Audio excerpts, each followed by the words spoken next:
Welcome to the Artist Academy podcast, a place where we focus on the business side of art to help you attract more customers, increase profits, and ultimately live a life of creativity and financial freedom. I'm your host, Andrea Earhart, and this week's episode features Nashville-based artist, actress, and comedian Elisabeth Donaldson. As you know, I'm a big fan of video, so you can imagine how much fun I was having geeking out over Elisabeth's video tips throughout this interview. I really loved getting a different perspective from someone who isn't just primarily an artist, but rather she's really more of an actress and comedian, which are professions that rely on a camera. Communicating, entertaining, and having a stage presence is part of her job. And I think we can take so many great tips from this different perspective. If you're struggling with video or you just don't understand the benefits of learning it or how to do it or any of it, you're going to find this episode very beneficial. So let me know what you think of this week's episode with Elisabeth Donaldson. Hey guys, I'm here with Elisabeth and we're going to be chatting about video today. I was just talking to her before we got on here. I was scrolling on through Instagram Reels and I just came across her videos and she's hilarious. I hope you guys, but before we go, I put a link on here. So if you guys want to go check out a couple of her videos before you ask some questions and whatnot, I think they would be worthwhile to go check them out. So yeah, thank you so much for coming on, Elisabeth. Yeah, you're so welcome. Could you start off by telling us a little bit about who you are and where you're located? And so you're a comedian and artist and all the things. Yeah, I do freaking all of it. I'm what they call in these days a multi-hyphenate. So I'm an actress. You know, the thing that I've been doing for the vast majority of my life is acting. So I have been making a living from commercials, independent films, and all the different things that one would do as an actress for, over 20 years now. And that's, the main thing that I was always the most excited about. And I was acting before the internet was a thing. So I've been doing that for a very long time. And then when I moved to Nashville for a while, because the acting industry it wasn't the way that it was here in the same way that it was in Los Angeles. So really kind of out of necessity, I had to figure out other ways to make money as a creative because, I didn't go to college. I don't really know how to do other jobs. I know how to do a lot of jobs. I actually, at this point, I've taught myself a lot of things and, work with pretty high level professionals. But at the time that I moved here, Instagram was super new. Everything was really new. And I had to figure out how to make things work. So I got into designing clothes. And from that, I had to learn how to take pictures of the clothes. So, because I didn't have any money, no savings. I was working, waiting tables and being like, how do I market myself? What do I do? And so this was before Instagram and Facebook marketing was even a thing. But I just sort of knew, okay, I was like, I don't have any money, but I need to market these clothes. So if I take a picture of this dress with my cell phone and then post it on the internet, then people are interested and then I make sales. And so I just sort of started learning in that capacity and then taking photos of the clothing. And then as I took more photos, people were like, oh, you're so good. Can you take my picture? So then because of that, I got into photography. And then also because I was making the clothes, I got into wardrobe styling. So started working as a wardrobe stylist on really awesome videos. I've worked on videos with Dolly Parton and with Brad Paisley and Black Keys and all these really cool people. So that was really fun and learned a lot about, that was really cool because I learned all this stuff about filmmaking, just being on sets and seeing all the behind the scenes. And because it's when you're an actor, you can't ask as many questions behind the scenes as you can when you're there being a stylist, right? So when you're actually behind the camera, you're right next to the camera guys and you can get in there and you can ask things. So I was able to learn a lot more about filmmaking that way. And then just bring all of that knowledge kind of 360 into social media and creating content. So it's sort of then, ultimately acting is my thing and comedy is my favorite thing. So essentially have just learned how to take the skills of being a photographer, of being a stylist, knowing how to tell stories with images, with styling, and then with writing and with comedy, and then take that all, put it into an Instagram reel. And there I am. Oh, I love this. I Yeah. love it because you have a deeper understanding of what makes someone watch a video and keep watching, and just all of that from a very different perspective. So I'd love to Yeah. pick your brain about this Yeah. video thing. So I guess first off, how do you get your ideas? Because again, if anybody has not seen her videos, go check them out. Use the link, and so you can see how out there they are, and they catch my attention, and I'm like, okay, I'm entertained watching your Oh, videos. awesome. Where do you I get your ideas? I think I've had this like concept and this thought or this viewpoint for a really long time, is that I feel like you can be inspired by anything, like literally anything. And I think I just find that to be exceptionally true. I kind of, I walk around with my cell phone and I have several in my notes. I have like TikTok ideas and Instagram ideas and Reels ideas. And so I really get a ton of ideas. They just strike me at all times of the day. And I just sort of make sure to write them down. Or if I'm, sometimes you have an idea that comes up because something's trending, or sometimes you will like, I'll watch other people's content and be like, oh, this would be a really funny character. But it's weird for me because I literally, my mind at all times is just like, bing, bing, bing, bing, bing, bing, bing, bing, bing, bing, bing. Like it's just, I'm an idea gal. Like it's just full of ideas. You could, if I was on a game show and they were like, okay, blue, go, then I'd be like, okay, blue. But I think a more applicable way to say that, because obviously people are watching and they want to learn and they're like, okay, cool, you have a lot of ideas, but what about me? And I think that the way that I cultivate that creativity is that I just don't make anything off limits. And I really give myself permission to create and permission to fail. I think that especially in the current environment of like Instagram content and people trying to make it and make videos and all this stuff, there's almost an overwhelming amount of like, do it with this music, do it with this thing. Here's this hack. Here's what's going to make your video go viral. La, la, la, la, la. And granted, some of those rules, like many of those rules are somewhat applicable. But I find that sometimes when a person is trying really hard to follow rules, they suppress their own creativity. And so what I did, I think I came at it from a somewhat opposite approach of I just approached reels and video content from a perspective of how can I express myself and be creative and have fun? And then posted them and posted them and posted them. And then as they sort of caught on, I learned to refine them in such a way that they like fit the rules that meet the algorithm. But I didn't like the first time that I ever had a video go like semi-viral or go really well, I didn't approach it from the concept of like, how do I make a viral video? There was a song that I heard and I loved the song. And I wanted to shoot something with like my nice, my Sony camera and work on lighting. And I just had this idea that I wanted to execute. And then because I executed that idea really well, it was a really hard hitting video and it did really well. So What I video sort was of that? study Can my you? videos and I'm like, okay, cool. Like people like that. Okay, I'll do more of that. But I'm really lucky. Like I live in an environment, I've kind of like everyone around me and all of my friends, they're just really supportive of all my ideas. And I never have anyone putting me down or putting down my ideas. And if they do, I'm like, get out of here. So I think it's kind of like you have to like fertilize the soil in which your ideas grow. Like that's kind of cheesy, but it's true. So if you just allow yourself to create and let things happen and don't judge it and don't worry about it and like have fun with all of that, you're just going to find that you have a lot of ideas, and I have a ton of ideas. Like I have like dumb comedy songs that I've written, like stuff that the internet has never seen that I had a lot of fun creating. And then I'm like, okay, well, we won't put that on the internet. So, but it just creates this like really fun environment where I'm just like, yeah, like, oh, this is inspiring and that's cool. And oh, this.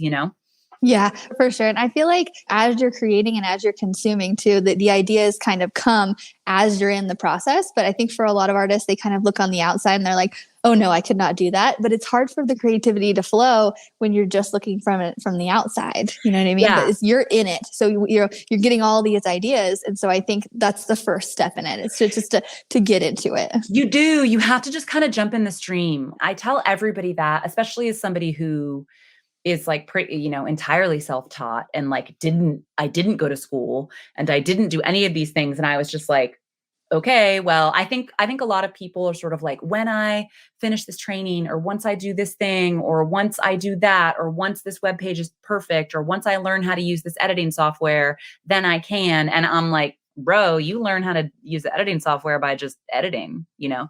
Like I used to direct music videos mostly for independent people. But the first time I ever learned how to use, what is it, Adobe Premiere, which is like, the fancy editing software.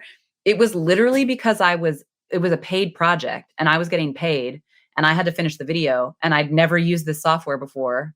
And I was like, well, better learn, like, and I think that there's like, for me, it was just this necessity level thing. And it's ironic because many people are like, well, I can't charge until I learn. And I'm like, well, yeah, you can. If you Yeah. put targets there, you'll have necessity. Yeah, for sure. Yeah. There's one video specifically that sticks out in my mind. You were in a bikini in the snow outside. Yes. So and I'm like, man, like I love that you posted that. How do you get the confidence to post? I know you have a good support group and whatnot. Sure. So that's like, cause that's one that's like out there, but I love it. So whenever you're pressing that button, are you like, ooh, okay, like what is mom going to say? Or what's going through your mind? I mean, again, mom won't say anything. My parents share my videos. And I think about this almost on a daily basis, like on a regular daily basis, about creating an environment in your life where the people who are close to you are not going to put you down is vital to any dream and goal that you have in your life. And I remember when I was like 20, which is like 20 years ago, I was in LA and I was on the phone with my dad. And he was like, hey, talking to me about like finding a plan B, like if this acting thing doesn't work out and like, maybe you should go to have a plan B and blah, blah, blah. And I said to him really with like so much love. It wasn't, I love my parents. I am very blessed. My parents are incredible. But I just said, hey, so here's the deal. This is what I want to do with my life. And this is what I'll be doing. And I need you guys to support me. And if we have conversations where you don't, then we're just going to be talking less, period. And so I think that many people are held back by the opinions of other people and they like worry about that and it holds them back and it stops them. And they're like, like, what will my friend think? Or what will this person think? And my viewpoint is more along the lines of like, if you're not, I have very close trusted friends who I know would reel me in. Like if I did something, cause I think especially in comedy, there's like, sometimes you feel like you're dancing on a line or you're like, cause I'm always very mindful of, I don't want to do something that's offensive or creates a negative effect or would be hurtful. And I'm always sort of conscious of that. And I have friends who sometimes I'll be a sounding board. I'll be like, hey, I want to post this thing. Do you think that this is reading correctly? Do you think, is this coming across as offensive to you? Do you think that this would offend anyone? Blah, blah, blah. And they'll like I have very trusted people who I can use as a sounding board. But when it comes to people who want to be critics, when they're not in these streets, like doing this stuff, I'm like, yo, like, I don't care. And if you want to be like, if you are a critic of me, you just won't, we're not going to be friends. Like, I'm pretty ruthless about it. I mean, it's like, it sounds intense, but I think that making sure that you don't have naysayers in your life is like super important, whether you're an entrepreneur, you know what I mean? Cause like, let's say somebody's like, I'm going to start this business. Like I'm going to sell these clothes. And if you have people who are like, well, really, honey, I mean, is that going to work? Then you're going to adopt that voice and be like, oh shit, like, is it going to work? So yeah, I'm intense about it. I love that. And I feel like that's what you need to be because people will mirror what you're giving them. If you're confident about it, they'll be more confident about it. What you're saying too is like, I've noticed that every viral or even semi-viral video comes with some kids on TikTok that kind of are like kind of snooty. So to those, you basically just shrug them off, right? Because they're just kids. Yeah. Yeah. I mean, I had a video that went kind of viral on TikTok that was like, went into a creepy, like chauvinistic space of TikTok. And I was getting hundreds and hundreds, like hundreds of comments that were really derogatory. I'm not even going to repeat them, but just like, trust me, they were extremely derogatory. And it was weird. At first I was like, I went through it, like quickly went through a range of emotions on it, and then I was just kind of like, well, is what it is, And I guess for me, I sort of look at it this way is that any job you do, there's parts of it that you don't like, like if you work a 9 to 5, you're going to have that coworker that's kind of annoying, or your boss is going to be annoying. There's going to be aspects of it, like nothing. And I say this as somebody who loves my life. I love my job. I feel so exhilarated on a regular basis and grateful to be able to do what I do and create art, full time. But there's parts of it that aren't my favorite. And so I just look at it of, okay, this is the part that I don't like, and either you don't like it to the degree that you're like, you know what, like this actually, I really don't like this and I don't want to ever experience this. So maybe I should pivot and do some sort of different thing career-wise, or change the tune of what I'm doing, or set up structures that make sure that I don't like be on the receiving end of this sort of communication. Or you're like, well, haters gonna hate, like, and I think too, when you're out there, if you think about it, like 10% of people are jerks, right? Like theoretically, that's like 90% of people are awesome. Like 90% of people are going to be so cool. But sometimes that 10% or like 15% of people who are jerks will get in your atmosphere. And because they're so mean, it feels like 100%. But if you look back and you're like, actually, like I get so many nice messages and all these cool people. So I try to just look at it that way and be like, okay. I also have friends. Like I had a friend who's a plus size influencer, and she went viral on TikTok and Reddit and Twitter. And people were writing her like, I hope you die, like, and so she and I were talking about, I was like, yeah, I went viral on TikTok and had all these mean comments. And she was like, oh, honey, like, you don't even know. Like, so that was humbling. And also when you put yourself out there, you're attracting a lot of attention, right? So maybe if you're only attracting the attention of 10 people, you're just going to have one jerk. But if you're attracting the attention of 10,000 people, well, then that's like 1,000 jerks, like, so this is a lot more jerks, but also a lot of nice people too. So yeah. I love that. So let's talk a little bit about how you make your videos. Do you record on your phone, and then how do you edit? And is there any kind of strategy you're thinking while you're making the video, like the actual video, like you do 2 seconds of this and 2 seconds of that, or Sure. What goes on in your head? Okay, I'm going to answer that in a multifaceted way, because I'm kind of loose with how I would say that each video is shot and approached differently depending on the type of communication that I'm trying to do. But for the purpose of like teaching people and like helping people out, I'll give some key things that really help me. I would say I shoot about 90% of my content on my phone, just because it's easy. And I'm not like, if as somebody who's a writer and like, I'm working on some short films and, like a TV pilot and things like that, I'm going to take time and I'm going to hire a crew and we're going to shoot those really nice. But for Instagram, I'm just like, we can just do this on my phone, Also with my phone, you have access to all the different apps that are on there. So if I want to add like a cool filter or subtitles or do different things, it's just the workflow process is faster for me when I do it on my phone. So whereas if I had to shoot it on my nice camera and then upload all the footage and then take it into Final Cut, like even if you're just doing a 15-second thing, if you're shooting it on an outside camera and editing it on your computer, it's just gonna take you like 2 to 5 or more hours. It just is, So I shoot almost everything on my phone with a tripod. And then it just kind of depends. Like some things just come to me in the moment where I'm like, oh, this idea, and I'll create something. Sometimes I'll have an idea of a character. Like for instance, the snow video that you saw, the Wim Hof video. It was snowing, right? I dated a guy who was into the Wim Hof method. So that's kind of how, which if it's anybody who's watching who doesn't know, there's a guy by the name of Wim Hof, and he's into cold water immersion and breathing exercises that are good for your health. So that's that on that. And so I knew about it. And then because I like, just in consuming content, I always have characters that just sort of live in my head. Like these they're like kind of unformed, like little zygotes or little embryo, whatever you want to call them, that are like living in there waiting to be born. And I have a lot of wigs. So I had already had this concept in my head of like, I wanted to create a character that's kind of like a hippy dippy holistic influencer, but kind of funny.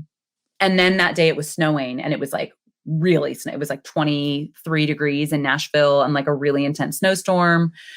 And so I was like, oh my God, I gotta go out and make some content. And then I just like, it just hit me, like literally just, it was like, I didn't think about it beforehand. It's not like I knew that it was going to snow when I knew I was going to make this skit. I was just like, snow, me, wig, Wim Hof, like it just all came together. So then I went out and put my camera on the tripod. And then I also knew, because it was with that particular skit, it was 23 degrees outside. So the things that I did before I went outside is that I checked Google to see how long it takes to get frostbite, because I didn't want to physically harm myself to make my skit.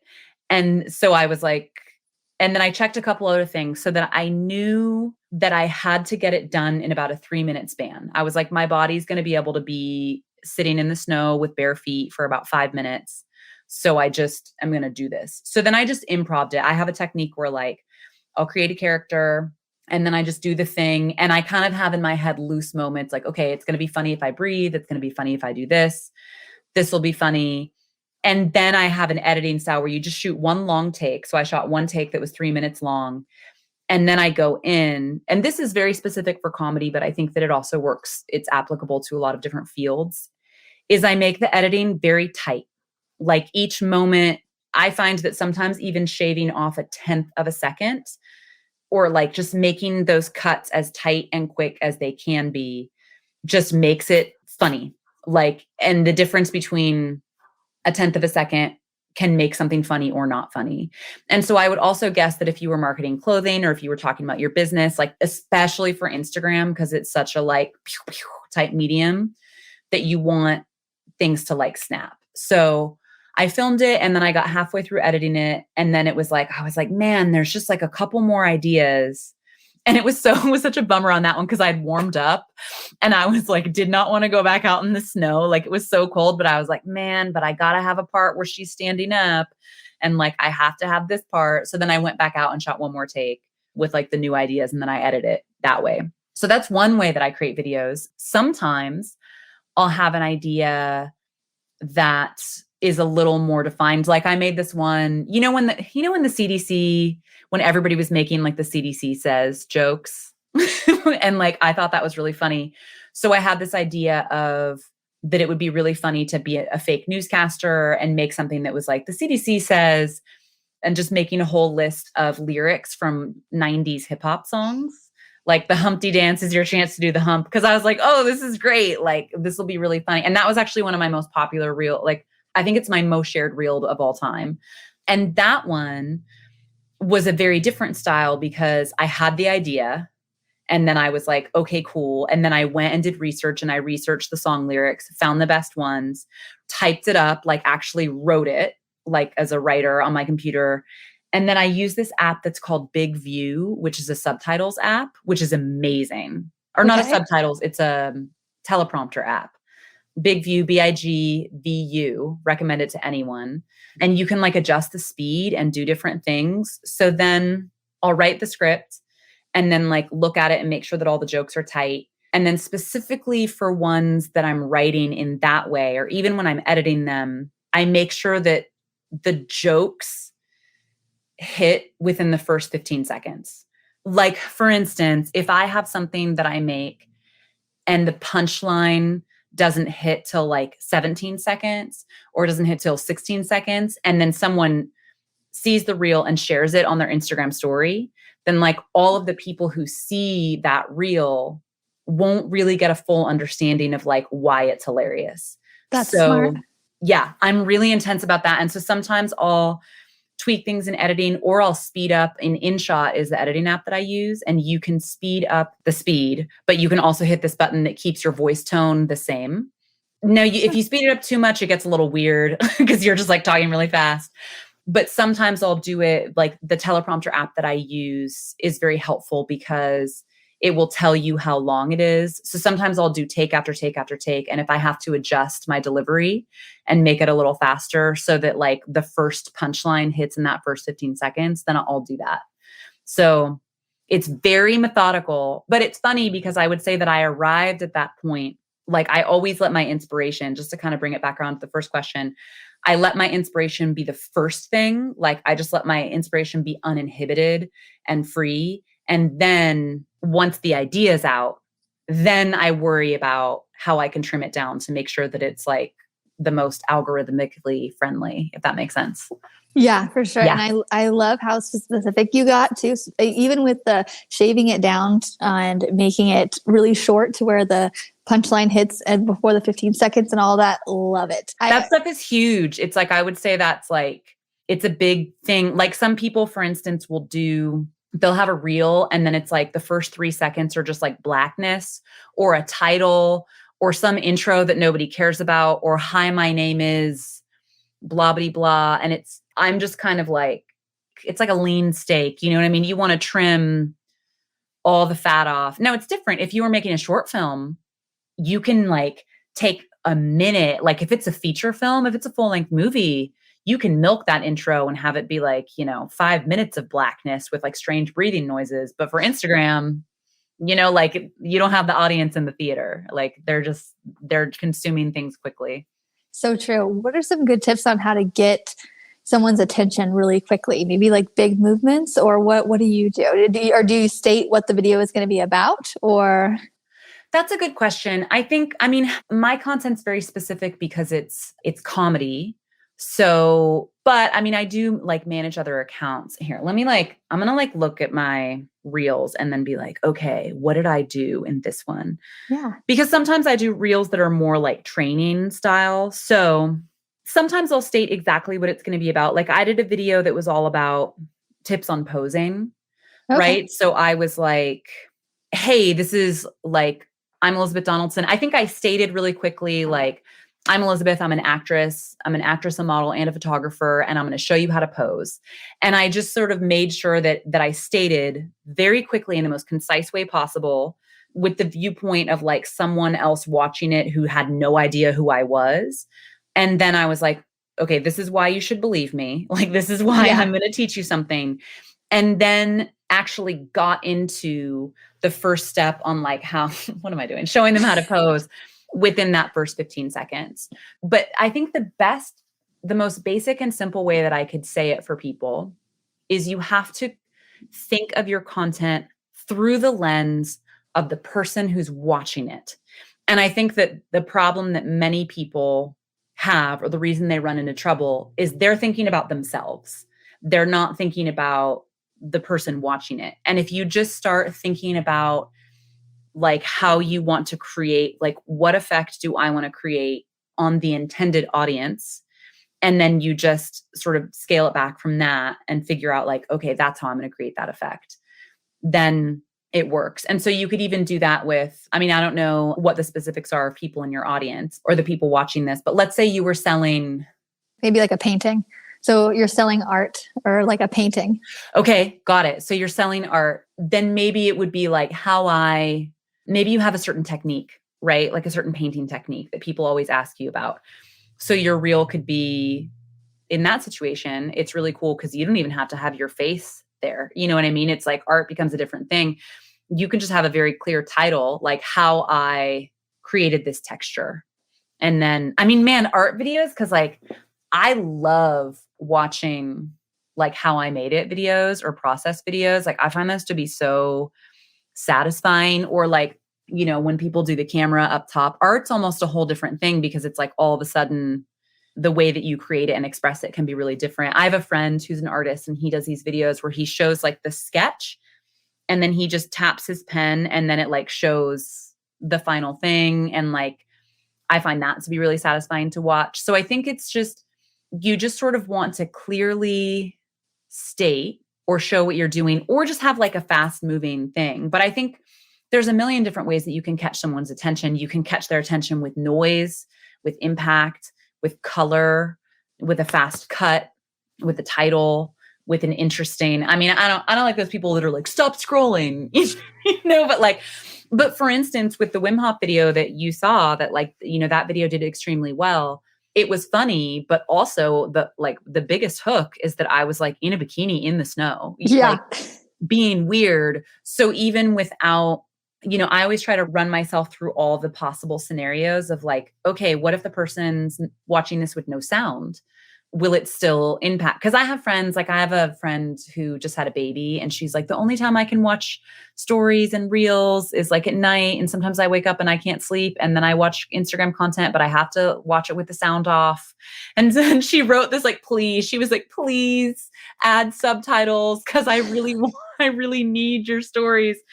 So I just sort of think about it like, okay, it's almost like, I guess if you wanted to be really methodical about it, you could make a list for yourself if you wanted to. You can also be free. I'm like very free and easy, but I've also been doing this stuff for a long time. So the list is kind of in my head, But will this communicate to someone if there's no sound? Will this communicate to someone if they're just like scrolling? And so I think I'm always thinking of like, instead of all the tips and tricks that Instagram gives you, because sure, there's things like 5 seconds, 15 seconds. There's all these things that people will tell you. But I think the ultimate thing that's like the undercut to all of that is, what message do I want the intended audience to receive? And will this video communicate that message to them? That's great. Yeah. And one of the main things that I'm getting from you, you keep saying fast, quick, and all of that. And so what I've seen from just watching some artists do videos, they'll start it out, well, they have the camera in front of them, and which is great. They're showing their face, but they're like, hey guys, so this is what I'm doing. And they kind of start out really slow. But so like, if that's you, maybe like just like quick, like edit that shit out, cut it out. Totally. Start it fast. Totally. Cause it's also like, people take it really personally, but a lot of times, like people just don't have, when they're specifically on Instagram, people just do not have time to listen to your like 15-second rambly preamble. You know what I mean? Like they just may not, because I think about like sometimes, and I'm really bad. But sometimes like I consume Instagram in the grocery store line, like I consume Instagram at a stoplight, which I shouldn't, and I don't recommend it, or people consume Instagram in bed, but it's a very specific format where like when someone's sitting down to watch a TV show, they're like, okay, I'm here. But when someone's on Instagram, it's like, catch them if you can. So yeah, I definitely agree. Like, and with art, it could even be as simple as like, here's my new painting. Yeah, it is simple. Yeah. Yeah. Or if you, like sometimes you could put a title on the bottom, like a nice, bold, readable in the center title that's like how I blah, blah, blah, or the story behind the painting. Oh yeah. So then if somebody was like, hey, then if you rambled a little bit, if it was like, so when I made this painting, my grandma used to love to give me peonies when I was a little girl, and those flowers mean a lot to me and blah, blah, blah. Then it's fine if you're being kind of rambly because the title already told everybody, hey, story time. So if you're just I just think that like clarity of message and knowing the format. A reel essentially is a lot like a commercial, like a television commercial, right?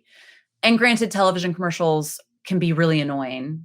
And I can't say that like many of them suck. And I'm like, how did they pay these people to make this terrible thing? Like, I'm never going to buy this product. I'm very disinterested. So I'm not saying that every commercial you ever watch is like what you should aspire to be.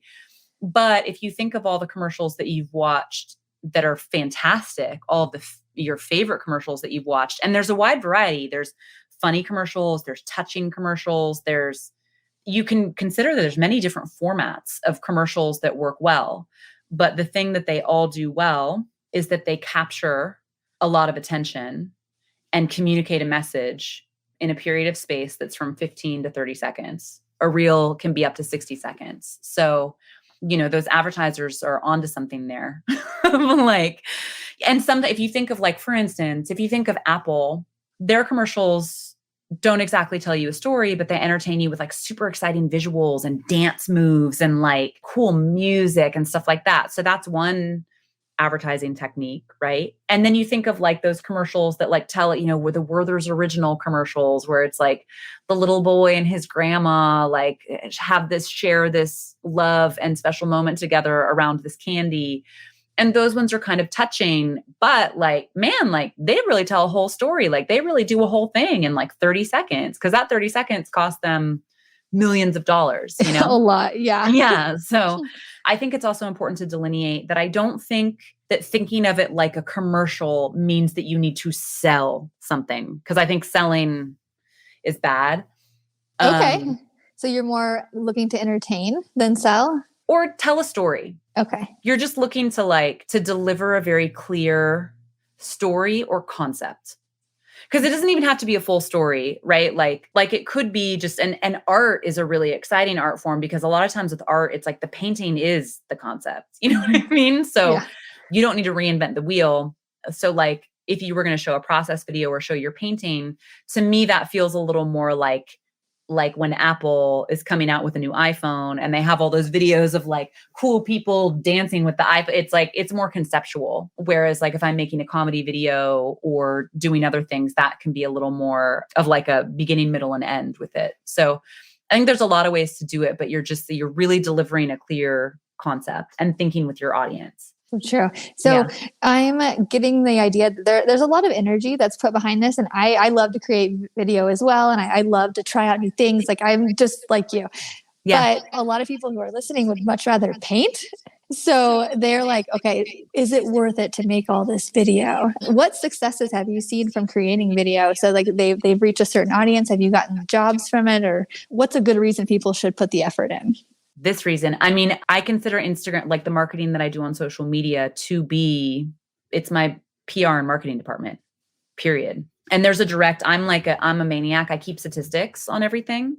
I was telling my friend, I've been keeping statistics for almost 20 years. Now, not on Instagram, but like on, my income, my promotion, different areas of my life. And I keep statistics for social media, not on the analytics, not on like how many likes is this getting or how is it performing, but I keep statistics on how many posts did I do, how many reels did I post, which is kind of cool because that pulls you out of the like, how is this performing, and just puts it at like, okay, the areas that I can control, how am I delivering on these? And for me, straight up, like it's my graph of promotion that I do on social media looks just like my graph of income, period.